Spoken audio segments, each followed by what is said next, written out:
Ba kok tak jadi sebuah perceraian.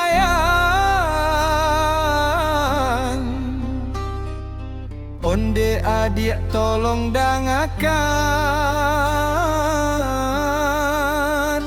Ba ako egonan bapak tahankan, sehingga anak kita jadi korban sebuah perceraian,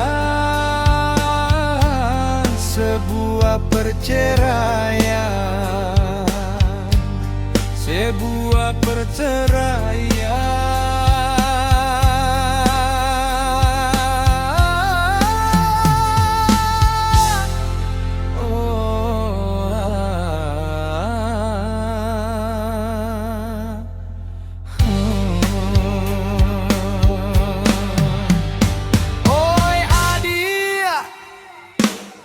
Disangko kata jadi de ulah ego baka mungkokan sama sok kita saling siap paham, tak jadi jua pertengkaran,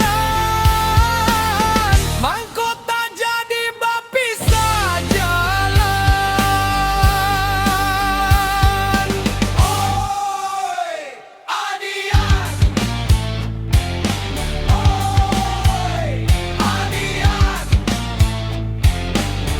Dekulah parangai kita, anak kita nan jadi korban.